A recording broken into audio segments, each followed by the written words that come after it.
días, Cuernavaca. Buenos días, Morelos. Empieza bien tu día con nosotros. Estamos transmitiendo desde Cuernavaca, Morelos, México, la ciudad de la eterna primavera para todo el mundo. Desde la plataforma en Facebook de radioprimavera.mx. Buenos días, Cuernavaca. Buenos días, Morelos. Comenzamos.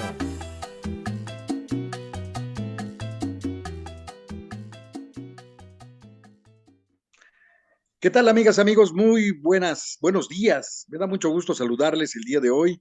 Yo soy su servidor Arturo Aguirre y les agradezco que continúen con nosotros en este ciclo de Recuperando nuestro Patrimonio Cultural 2022, donde el doctor Juan Antonio Siller Camacho nos va a llevar en en un viaje por el tiempo y el espacio al sitio arqueológico El Fuerte Samaipata en Bolivia. Y yo quiero comentarle, mi estimado doctor Juan Antonio Siller Camacho, si me permite al amable auditorio, ahora que tuve la oportunidad de estar en dos países con mucho patrimonio natural y cultural.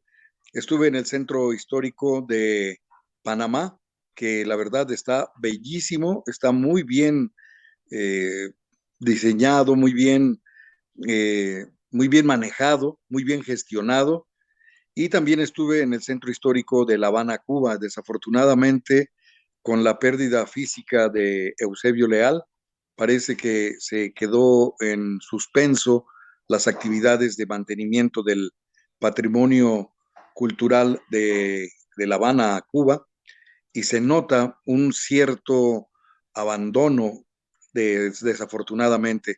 Por ello quiero resaltar la importancia de este ciclo recuperando nuestro patrimonio cultural, porque proteger el patrimonio a nivel mundial no es solamente una cuestión de moda, sino una cuestión de proteger precisamente la identidad histórica de todos los pueblos del mundo. Y por eso aquí cobra valor el trabajo espléndido que es tan generoso que hace el doctor Juan Antonio Siller Camacho, y que pues esperemos que muy pronto en La Habana, Cuba, lleguen a un acuerdo para saber quién va a suceder a don Eusebio Leal, porque hace falta siempre, aunque haya una autoridad horizontal, pero siempre en un momento dado se requiere la gestión vertical, un responsable o una guía, alguien que conduzca el barco hacia buen término. Bueno, sin más, le cedo el uso del micrófono al doctor Juan Antonio Siller Camacho para visitar el sitio arqueológico del Fuerte Samaipata allá en Bolivia. Adelante, doctor. Muchas gracias, muy buenos días y agradezco la presentación y comparto esta opinión expresada al inicio del programa. Panamá tiene tres centros históricos muy importantes. El primero en una zona arqueológica, que fue el primer asentamiento. El segundo, que es el que se ha remozado y que tiene pues una gestión bastante buena. Y el tercero, que es la parte moderna, es decir, tiene tres etapas muy importantes Panamá, además de sitios como Portobelo, el propio canal, que es toda una maravilla.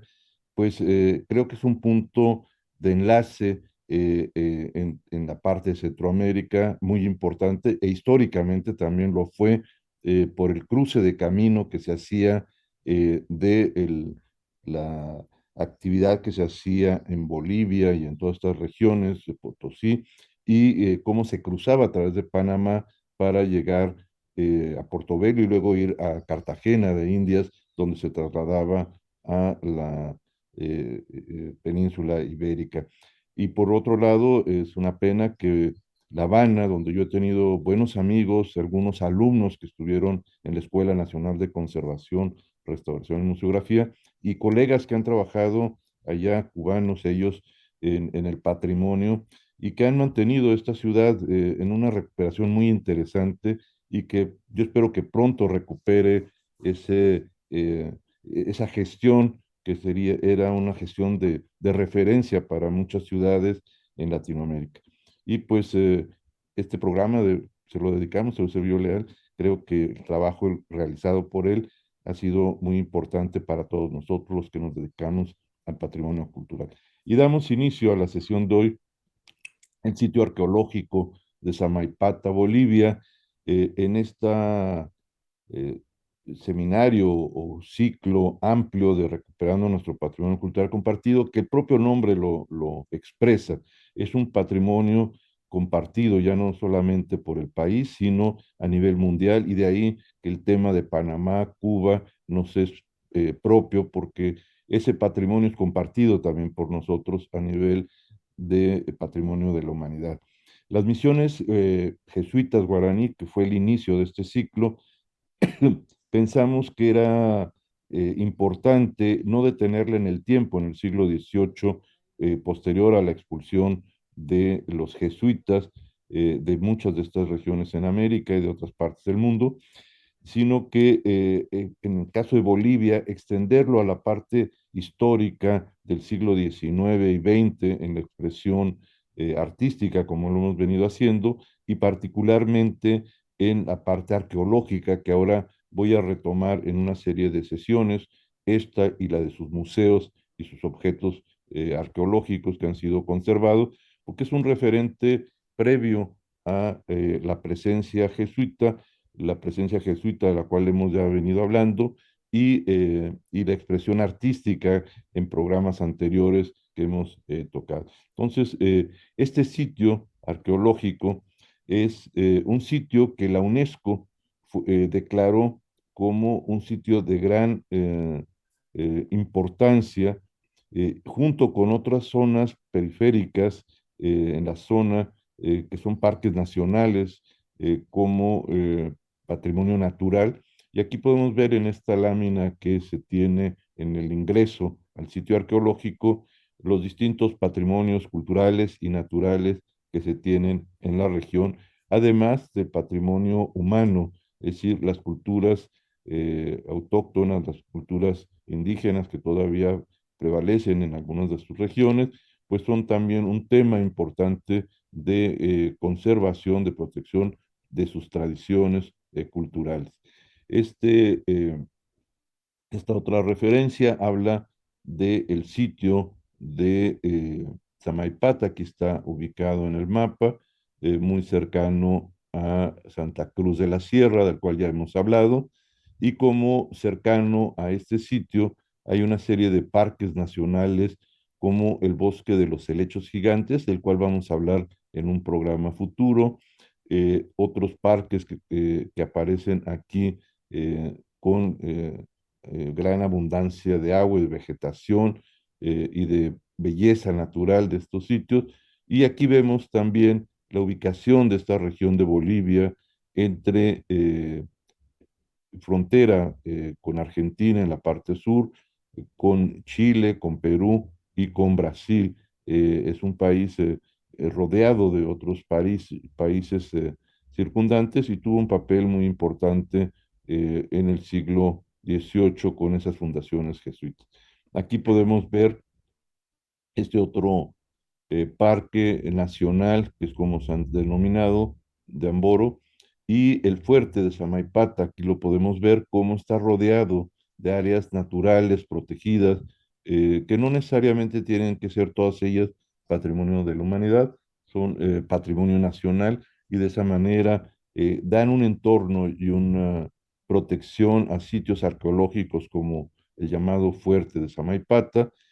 Aquí vemos Santa Cruz de la Sierra, es muy cercano a esta zona de la que hemos venido hablando, y las misiones jesuitas más al oriente. Este es otro cartel a 400 años, Samaipata, 1618-2018, un cartel ya de algunos años atrás, en donde se conmemoraron estos 400 años de la fundación de esa población. Y en esta otra imagen podemos ver esto que he descrito, la ubicación de Santa Cruz, eh, La Paz, que es otra de las ciudades importantes, y estos dos sitios que aparecen, Samaipata, que con el logo de Patrimonio Mundial de la UNESCO, que es ese círculo que representa al mundo, a la naturaleza, y el cuadrado interior, lo cultural. Aquí están dos parques nacionales, dos parques declarados también como patrimonio mundial dentro de la lista de patrimonios del lugar. Y acá está el departamento de Samaipata y otros más circundantes. Este es el símbolo que acabo de comentar, es el símbolo que la UNESCO ha definido para los sitios de patrimonio mundial, que es ese círculo que representa el patrimonio del mundo natural y el patrimonio cultural en la parte interior, que son los dos principales patrimonios, además de los patrimonios mixtos en los que los sitios se declaran por ambos valores. Y estos son los registros que a través de la historia se han tenido de cómo los viajeros y los eh, arqueólogos ya en fechas posteriores han identificado esta gran meseta rocosa en la que a través de el tiempo las culturas de la región anteriores a las andinas y las andinas de los incas, grabaron en este gran macizo de piedra diferentes inscripciones alusivas a su mitología, a su cosmovisión. Este plano de 1795 registra esas inscripciones enormes en esa gran plataforma.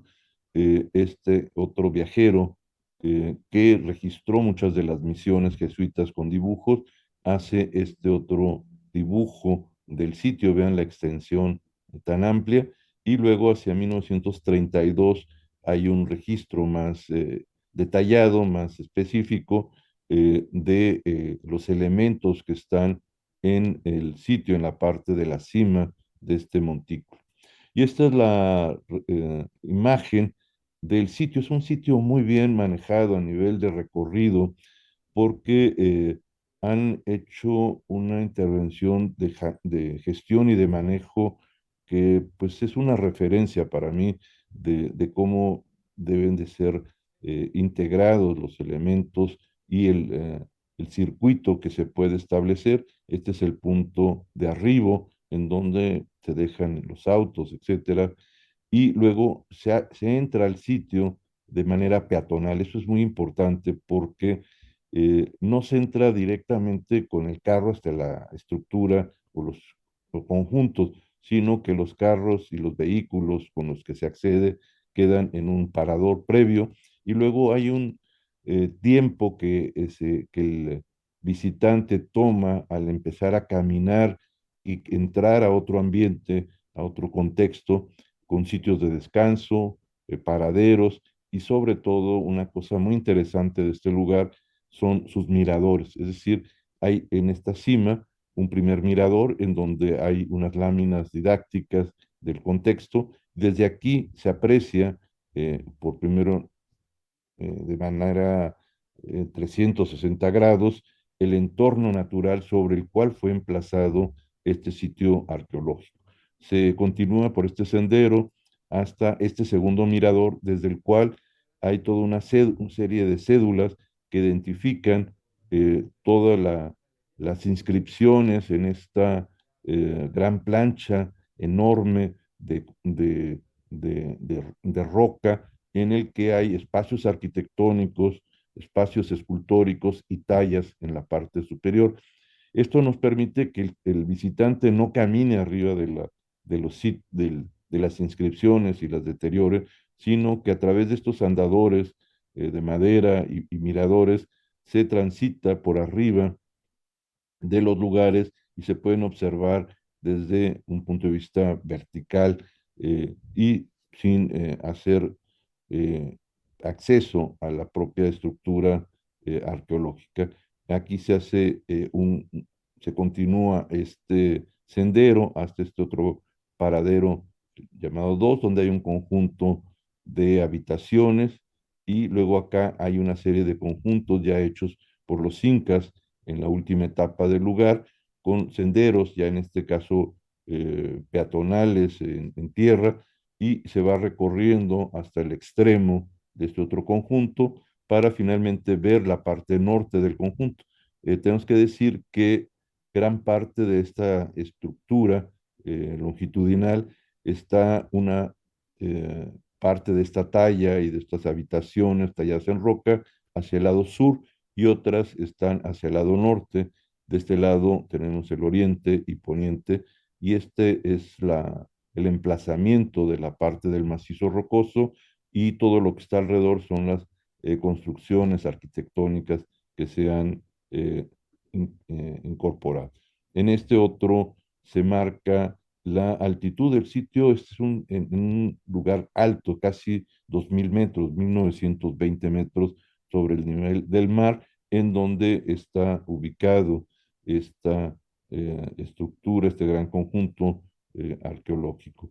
Esta es una maqueta en pequeño de todo este conjunto. Esto tiene casi 800 metros de largo, es muy grande, y aquí se ven algunas de las estructuras interiores de espacios que eran utilizados como espacios rituales dentro de esa talla de piedra, de ese macizo. Y este es el acceso. Vean ustedes cómo el sitio va a estar en esta parte elevada, a todo lo largo de esa cima. Hay una vegetación eh, en la parte baja, y esta es la zona en donde los vehículos quedan, el acceso al sitio, en donde hay una serie de señalamientos importantes para el visitante, y cómo se cambia de la escala de ingreso a este sendero de tierra sin pavimentos para evitar intrusiones de otros materiales modernos, y luego en la preparación a lo largo del recorrido de cómo se van a ir presentando los distintos elementos.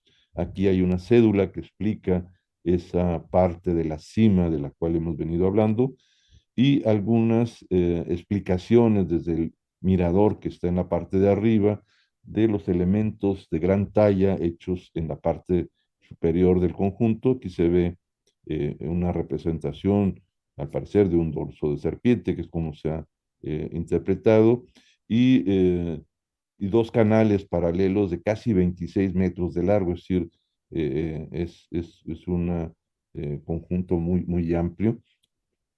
Aquí se pueden ver otras explicaciones desde el, eh, el mirador, y algunas referencias de cuándo fue declarado hacia el 2 de diciembre de 1998 en la reunión de Kioto, Japón, en la que este sitio se incorporó.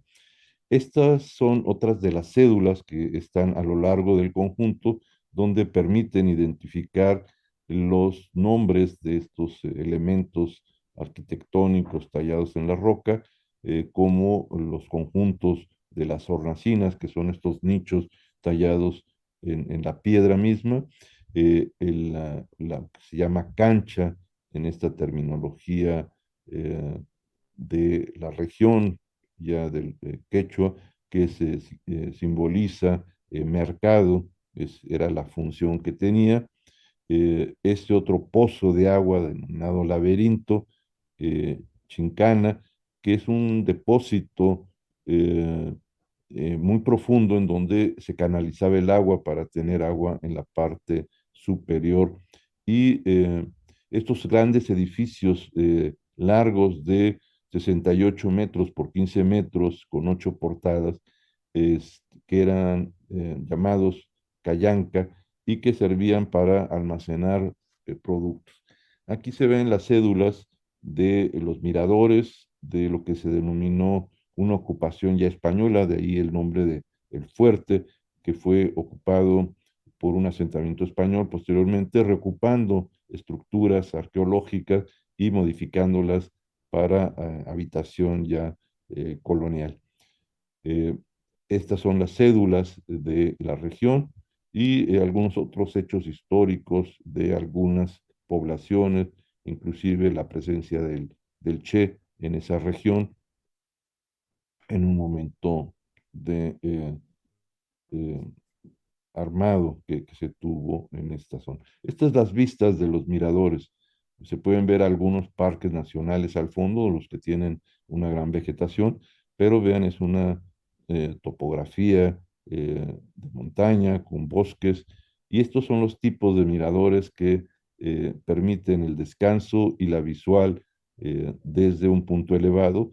No hay construcciones de concreto y de metales y de productos modernos, sino que están integrados a materiales propios como madera, tejamanil, algunas láminas en algunos casos, pero eso hace muy atractivo que estos sitios eh, puedan tener estos puntos de observación.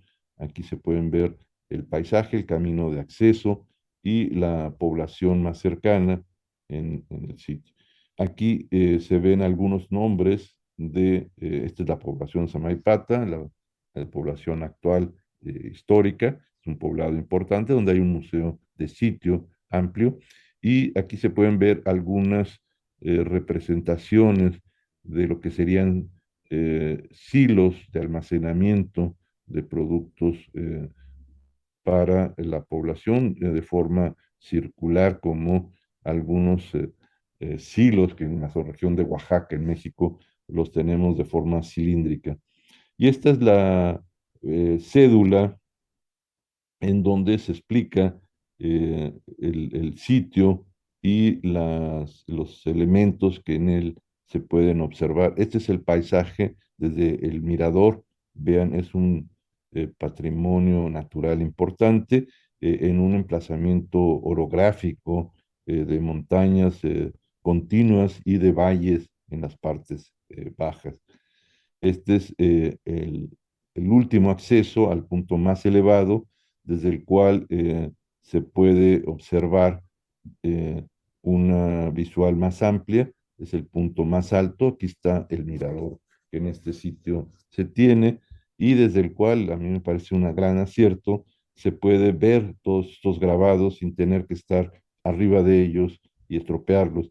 Y las cédulas que he venido mencionando que explican desde ese punto esta gran roca tallada, que es una roca de composición arenisca y monolítica de alrededor de 220 metros de largo por 65 metros de ancho, más el asentamiento arqueológico que abarca otro tanto en ambos costados, que son asentamientos ya de construcción y de edificaciones, que hacen un sitio muy, muy amplio, además de la parte eh, ritual que se encuentra en la parte más elevada, que tiene una connotación diferente a la del asentamiento perimetral del sitio. Aquí se pueden ver el punto desde el cual se está observando y todas las inscripciones de canales, serpientes, círculos y figuras que ahorita voy a mostrar y algunos elementos de restos de edificaciones arqueológicas que acompañan al lugar y que han sido explorados a través del tiempo y los acordonamientos para proteger estas áreas de vestigios expuestos arqueológicos.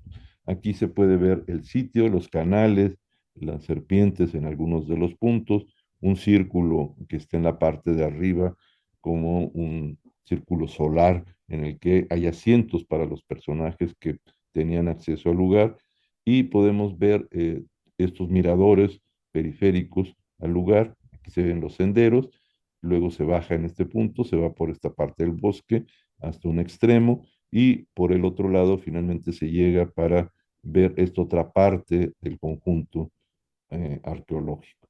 Aquí se ve en detalle con esta toma que realicé de estos canales, algunas figuras, y que la erosión del tiempo y quizás el tránsito también en algún momento han ido deslavando esta roca de arenisca, una roca no muy dura, y por eso la talla se pudo realizar con mayor facilidad y que se ha conservado. Vean, aquí hay algunas figuras de animales que voy a mostrar más adelante y vean el tamaño del sitio. Este es solamente la mitad, casi dos canchas, poco más de dos canchas de fútbol, lo que abarca este emplazamiento rocoso y la talla en las partes perimetrales de estas hornacinas y nichos y los asentamientos ya construidos de habitaciones y de espacios para complementar la parte de ceremonial del sitio. Aquí se ven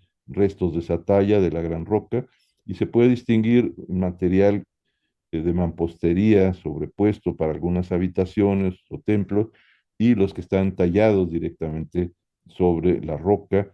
Estas perforaciones también para captar agua del cielo, agua de lluvia. Y aquí vemos la figura de un felino ya muy erosionado y cómo el agua es un elemento que rodea este relieve escultórico. Aquí hay una explicación breve de esa roca tallada. Y este es el felino que acababa yo de mencionar, es un jaguar, es este que está aquí, que aparece en esa figura. Hay una figura de un puma, que es este, en esta otra parte. Y luego hay un espacio circular que le han llamado el coro de los sacerdotes y el dorso de una serpiente geométrica que en alguna figura anterior mostré. Este es lo que se llama el coro de los sacerdotes, son pequeños asientos perimetrales en ambos sentidos y un círculo que seguramente hace alusión a un círculo solar. Es muy probable que el paso cenital del Sol en este punto, en su momento de cruce, haya sido una fecha importante para algún ritual. Este círculo tiene un diámetro exterior de alrededor de 7 metros y en el cono interior hay 9 nichos rectangulares eh, en este espacio interior. Aquí se puede ver el dorso de la serpiente, ¿sí? Tallado en esta figura zigzagueante, y luego los conductos de agua, es decir, me parece que hay una asociación de agua con serpiente, quizás la corriente de agua ondulante o continua durante una lluvia que hace alusión al movimiento terrestre que hace la serpiente al desplazarse. Hay una alusión de esta región de Sudamérica al culto a la serpiente asociada con el agua. Y aquí podemos ver esa misma imagen, los dos canales y los relieves de las serpientes muy erosionados en ambos costados. Estos son los nichos perimetrales que hay para habitaciones, que les llaman hornacinas, algunas de ellas, y aquí están a cubierto otros que fueron tallados en la roca y colocadas mamposterías para muros contiguos al macizo rocoso. Ahí se puede ver una vista más amplia. Y este andador, este es el mirador en la parte más alta, que hay otro segundo, y vean cómo con elementos de madera el pasillo va arriba de las estructuras, se puede circular por abajo para trabajos arqueológicos y el público se mueve en esta parte de este andador, en donde siempre tiene una perspectiva mucho más completa desde arriba de los conjuntos en ambos costados. Estas son las cubiertas provisionales que se han hecho con paja, postes de madera, y aquí se pueden ver los nichos tallados y luego las mamposterías y arcillas con las que esas habitaciones se completaron en algún momento. Aquí la parte frontal se ha perdido, solamente se conserva el nicho tallado en la roca, llamadas hornacinas por los encargados del lugar. Aquí se ven restos de esos muros que tuvieron de ser mucho más altos con cubiertas y la distribución de espacios con los accesos que el conjunto tiene. Aquí pasa el andador y desde aquí se puede observar en ambos costados el asentamiento arqueológico. Aquí se puede ver con la escala de estas personas, la dimensión del conjunto es impresionante y la parte tallada en roca, que son todos estos elementos, y la parte construida con piedra y lodo como mortero para la edificación. Eh, es una explicación también de estos elementos que a lo largo del sitio se van dando. Y esta es la casa española construida entre 1630 y 1660, que fue parte de una fortificación, de ahí el nombre del fuerte Samaipata, de frontera, particularmente de frontera con la población portuguesa que colinda y que son sitios en las misiones de frontera, protegiendo el territorio español, del territorio portugués y las incursiones que los portugueses tenían hacia el territorio español para la captura de pobladores indígenas, personas indígenas locales y eh, las protecciones que a través de las misiones o de estos fuertes se tenía por parte del gobierno español. Aquí se puede ver este conjunto de la Casa Española, cómo se retoman las edificaciones existentes, se modifican un poco, se les ponen cubiertas y sirvió como un asentamiento temporal en el lugar. Aquí continuamos por el andador en la parte del conjunto. Al ser expuestos estos muros de morteros de cal, más que de cal, no tienen cal, más bien morteros de lodo y piedra, con las lluvias que son muy fuertes en la región, pues se humedecen y han colapsado muchos de ellos y eso dificulta el mantenimiento. Este conjunto es un conjunto de habitación y aquí hay una reconstrucción de estas estructuras que vemos aquí, de estos restos de muros, en este dibujo hipotético reconstructivo, en donde se elevan los muros y las cubiertas que tuvo el lugar y los patios que se generaron en la zona. Eh, Aquí hay distintos elementos arqueológicos que han sido descubiertos y que se encuentran en el Museo Arqueológico Local. Este es un conjunto de habitación propio del sitio. Los montículos de casas domésticas datadas hacia 1470 y 1490 después de Cristo y corresponden a asentamientos ya del periodo Inca en esta región. Y el mismo problema de conservación de estructuras que se dejan expuestas de mamposterías con arcilla y con morteros de tierra que pues no resisten a las lluvias, viento, erosión y se colapsan con mucha facilidad. Estos son los patios interiores de este conjunto y luego los andadores, los caminos que se adentran en esta zona de vegetación que se ha dejado como protección para evitar la erosión del lugar y las distintas denominaciones como Cayanca, que en quechua, la lengua franca inca, eh, se le denomina al edificio grande que tiene estas dimensiones de 70.5 metros de largo por 14.3 de ancho. Serán grandes naves para almacenar productos junto a una gran plaza con una altura que llegó a tener hasta de 12 metros. Entonces, estos espacios, al igual que otros espacios como estructuras habitacionales eh, o el tambo, que es otro conjunto amplio en donde se realizaban distintas funciones. Aquí hay una reconstrucción de esa estructura de 70 metros de largo, con este tipo de cubiertas de madera y palma que cubría, esta es la planta arquitectónica, son tres apoyos centrales, perimetrales con muros, los accesos, y este gran espacio cubierto corresponde a este, y este otro denominado tambo, que es otro espacio también propio de esta arquitectura inca en la región andina, es esta otra estructura un poco más baja, y esta es la plaza principal del conjunto. Y vean la dimensión, vean esta gran plaza abierta, es esplanada, y estas estructuras de las cuales hemos hablado, la callanca, que son los muros perimetrales, los apoyos centrales ya no los tiene, y es una estructura de más de 70 por 15 metros de ancho, este otro denominado el tambo, y esta es la gran plaza, parte de ella, que en esta esplanada artificial se estableció hacia el costado sur del sitio el asentamiento. Vemos aquí las edificaciones, los muros.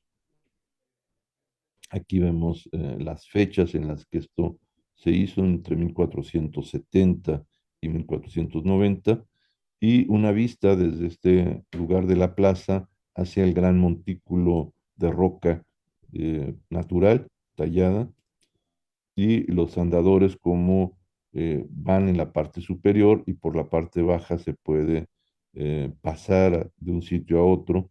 El tránsito del turista no es sobre las propias estructuras, sino en la parte elevada. Vean la dimensión de la plaza en un extremo. Es una plaza enorme que debió tener funciones ceremoniales importantes. Y este es ese depósito de agua llamado Chincana. Es un pozo artificial de 16 metros de profundidad, en donde el agua seguramente se canalizaba y este depósito permitía tener un cierto reservorio de agua en la zona de habitación. Esta es la vista de ese conjunto. Vean cómo el camino pasa a un lado y este depósito se ha conservado en ese sitio. Este es el problema de conservación de estructuras expuestas, como lo he mencionado, como al saturarse de agua, humedad, se eh, derrumban y su conservación resulta muy complicada. Vean la escala de estas personas que están ahí recostadas de esta gran plaza. Es una plaza impresionante, una plaza enorme. Y aquí están algunos de los trabajos de restauración que se están realizando. Probablemente han agregado un poco de cal al mortero de tierra y lodo para hacer un poco más resistente el muro y evitar que se colapse de manera continua. Este es el andador que va perimetral al sitio hacia el lado oriente y estas son estructuras que están en ambos costados. Este es el espacio denominado cancha, que son estos patios interiores con estas habitaciones contiguas, como podemos ver aquí, y la reconstrucción con accesos limitados. Este es el único acceso a este espacio interior y que tenían funciones comerciales. Era el centro de intercambio de productos suntuarios seguramente en el lugar.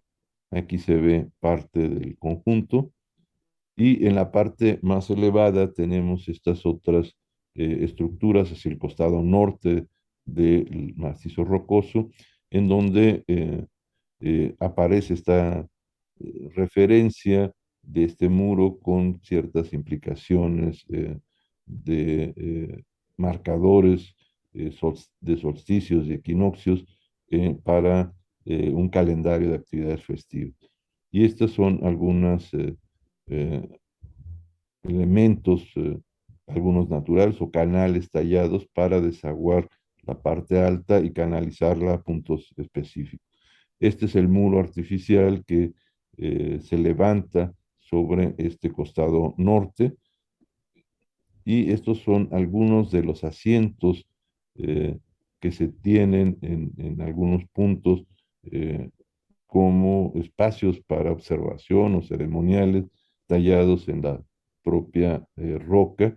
Estas son las hornacinas talladas eh, y esto tuvo una cubierta. Seguramente aquí viene el muro, se levantaban estos muros y tenía una cubierta como vimos anteriormente y en estos espacios seguramente tenían alguna función de alojamiento de algo, probablemente alguna deidad o algunos vestuarios, no lo sé. Y luego estos nichos que a través de estas sombras le da una gran calidad de profundidad. Y esta parte, la parte superior de un muro, nos marca el sistema de conservación que se ha hecho. Es decir, es un muro de sacrificio, de resistencia. Se pone esta placa de piedra, se hace un mortero con paja a base de lodo, se hace este caballete circular y es un remate de resistencia, es decir, la erosión eh, eh, daña la parte de protección y no daña la parte original. Es decir, esto se sobrepone, como le llamamos, de sacrificio, para que la erosión a esta exposición no sea directamente a la estructura original. Aquí tenemos una vista también esa, de ese muro y de esa mampostería de gran calidad. Vemos cómo hay piedra tallada en las esquinas, piedra careada para los muros, y luego las instalaciones finales que se han hecho, a mí me parece que están muy bien logradas porque se incorpora material propio del lugar, como es la piedra. Se hace este pequeño teatro al aire libre con estos escalinatas de madera, y como es con lajas de piedra se hacen los asientos, y esta estructura se integra muy bien al conjunto rural, a este conjunto de bosque. Aquí está una habitación de un espacio de oficinas o administrativo, ya con ladrillo o adobe, con teja de barro, y cómo esta arquitectura se integra muy bien al conjunto sin expresar tanta modernidad de materiales nuevos, ajenos a la región. Y esta cubierta que es interesante, que se tiene para protegerse del sol, un poco de la lluvia, a base de estos elementos de madera y cubierta de carrizo y lodo en la parte de arriba, y que toma la misma idea del conjunto anterior. Y esta es la placa que, de la Convención sobre Patrimonio Mundial, Cultural y Natural, en donde se incluye en la lista de patrimonio el fuerte de Samaipata, y aparece la fecha de inscripción que habíamos mencionado anteriormente, el 5 de diciembre de 1988, 98 creo. Pues muchas gracias. Creo que con esto completamos esta parte arqueológica, de la cual no habíamos mencionado, en la región de esta parte de Bolivia y de la región de lo que es actualmente el departamento de Santa Cruz, y que nos permite tener esa continuidad de asentamientos arqueológicos previos a la ocupación inca, que es la última etapa de la región, y cómo estos centros arqueológicos han sido incorporados, al igual que sus misiones, como parques también naturales, como un patrimonio no solamente de Bolivia, sino como un patrimonio de la humanidad. Con esto dejamos un espacio breve, tenemos unos minutos para que eh, si alguien quiere hacer algún comentario, pues es bienvenido, nos daría mucho gusto alguna observación al respecto. Muchas gracias.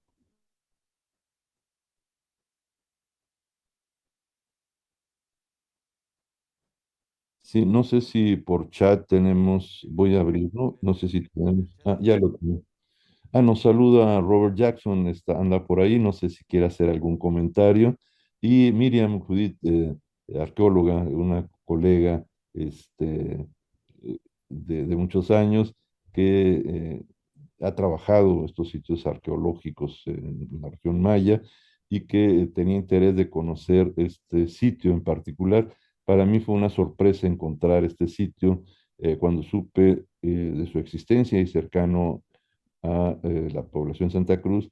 Pues aproveché un par de días, 2 días o 3, para desplazarme y llevarme también esta idea de estos asentamientos arqueológicos que están incluidos en esta lista de Bolivia. Entonces, si alguno de ellos quiere hacer algún comentario, pues adelante. Eh, Laura Torres nos hace un comentario en el chat sobre la roca tallada. Dice que no sabía que había una roca tan grande y tallada. Yo tampoco, que para mí fue una sorpresa. Normalmente encontramos elementos tallados en rocas, a veces de gran formato, pero este macizo es muy especial. Es un macizo que quedó al descubierto de casi 2 canchas de fútbol, más de 200 metros, y que al quedar expuesto y estar en un punto tan elevado y significativo, pues fue un atractivo para sus primeros pobladores hacer alusiones en estos petrograbados a la cosmovisión en la que estas figuras del puma, el jaguar, la serpiente están presentes como parte de esa cosmovisión andina de la región y se suman quizás también a los otros elementos que en otras regiones andinas tenemos como los eh, geoglifos en Nazca, en positivo o negativo, la forma de hacerlos, o eh, algunas representaciones ya astronómicas, más que en grabados, se tienen en los trazos de muchas de las ciudades y que recrean esa observación al cielo y que la llevan a sus centros ceremoniales o habitación. Entonces, este es un registro interesante, es un sitio de gran magnitud en cuanto a su área eh, y dimensión de sus grabados, que no tenemos referencia de él, pero que está ahí presente en este acervo arqueológico de esta región de Sudamérica.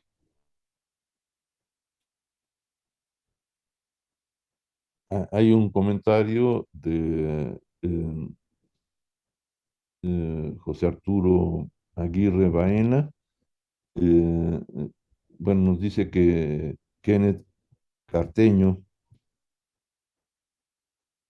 dice, nos pregunta que si al estar en una zona tan rocosa no complicaba demasiado las construcciones. No, lo que se hace es la parte expuesta de la roca, que es una roca arenisca que se puede tallar con mucho más facilidad. No es una roca dura, sino una roca blanda, y por eso su erosión que observamos sirvió para la talla de estas esculturas, de estos relieves sobre todo. eh, eh, y cómo se integró en estos nichos o hornacinas en la parte y ya final de la exposición de la roca y cómo las construcciones sobrepuestas, algunas arriba en la propia roca y otras haciendo una ampliación de un espacio arquitectónico tallado y otro construido, cubierto, permitió la ocupación, seguramente esa parte de la plaza que mencioné y que mostré tiene trabajo de nivelación, relleno, o se escogió una parte más nivelada y se logró tener un emplazamiento horizontal para concentrar una población en ceremonias y que probablemente la gradería de esas ceremonias la tenemos en la parte sur de la propia roca, hacia la parte sur donde está la gran plaza, delimitada por ese gran conjunto de edificio de 70 metros de largo por 15 de ancho eh, y de una altura de 12 metros. Seguramente cerraba parte de ese espacio exterior y como la parte no cubierta de esa estructura daba vista hacia la parte sur de esa región montañosa y de los valles en la parte baja, ¿no?